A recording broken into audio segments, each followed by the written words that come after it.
Hey folks, let's take another trip down memory lane and look again at why Trump's presidency was so awful.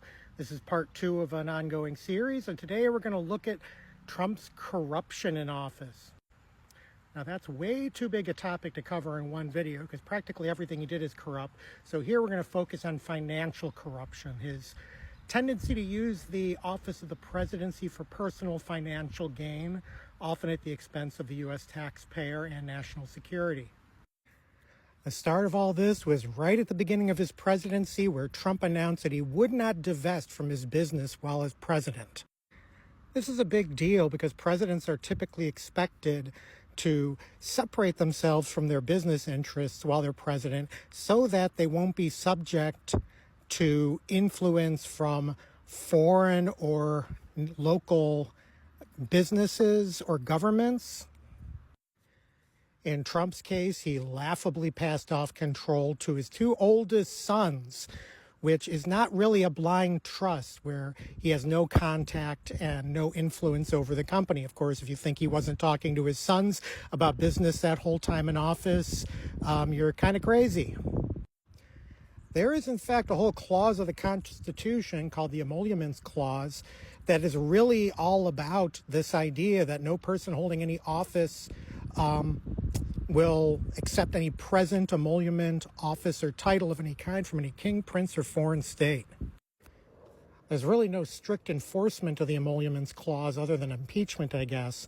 So even though there were a lot of objections to Trump's arrangement to basically keep tight control of his companies while working as president, it went through anyway. And what happened is immediately what people expected it would. Foreign leaders and lobbyists paid a lot of money to stay at Trump's hotel in D.C. after the election as a way of funneling him money and getting influence with him and getting attention. The Saudis weren't the only ones cashing in on that corruption. Ivanka Trump's trademark requests in China were fast-tracked after Trump was elected. The Chinese clearly read the writing on the wall that they could get preferential treatment if they gave some back to Trump. And immediately after Trump left office, his son-in-law, Jared Kushner, was given $2 billion by the Saudis, which everybody pretty much interpreted as some sort of payoff. And the people who thought this was a payoff presumably included the Saudis, because the panel that screens investments for the wealth fund said that they weren't sure that Jared Kushner could do what he was claiming to do, but nevertheless, he got that money. Of course, foreign payments weren't the only way that Trump cashed in on the presidency. He also stayed at his golf club as often as he could. Remember when he said he wasn't going to be golfing at all because he'd be too busy, but he spent all his time at his golf clubs anyway? Well, it turned out that he was able to charge the Secret Service exorbitant funds in order for them to stay there. Now, you'd think a wealthy president wouldn't have to charge the Secret Service anything or could give them a good rate, but instead he overcharged them for their stay and cashed in on just being president. And this really does seem to have been a deliberate strategy, people have pointed out, and it's irrefutable that Trump spent far more time at his golf clubs than Obama had at the same point. So Trump was just golfing as much as he could and pocketing the cash he made from security forces having to be there to protect him. And it's worth noting, again, that the rates that were being charged by Trump for Secret Service to stay at his hotels were exorbitant, as reporting indicates.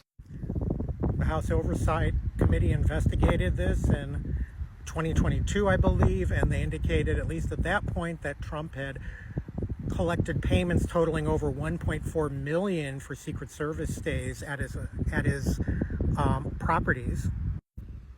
And he tried to even do more while he was still in office. He tried to host the G7 meeting at his Florida golf resort, which would have basically involved filling up the hotel with foreign dignitaries and security details and so forth that he could then charge whatever the heck he wanted. At least one journalist, David K. Johnston, suggests from his own calculations that Trump fleeced the Americans for $1.7 billion total while in office. I haven't been able to confirm that. I haven't read his book on the subject, but it seems entirely plausible considering the rates that he was charging for everything. It's It's worth noting that a lot of defenders of Trump say, well, Trump gave up his presidential salary, which is about $400,000 annually.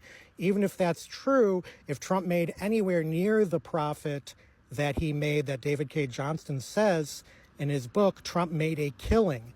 Donating that $400,000 was just a great political move for him to look selfish while taking as much money as he could from the American taxpayer.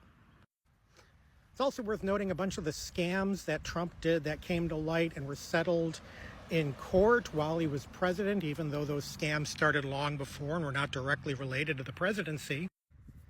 We have, of course, the Trump charity, which a judge fined Trump $2 million for misusing his charitable foundation and funneling the funds to his own political and business interests. And even before that, we had a federal court approving a $25 million Trump University settlement when Trump scammed students out of millions of dollars with his fake university. And I'm sure there are other examples that I'm forgetting about Trump using his office to collect money and rake in big profits.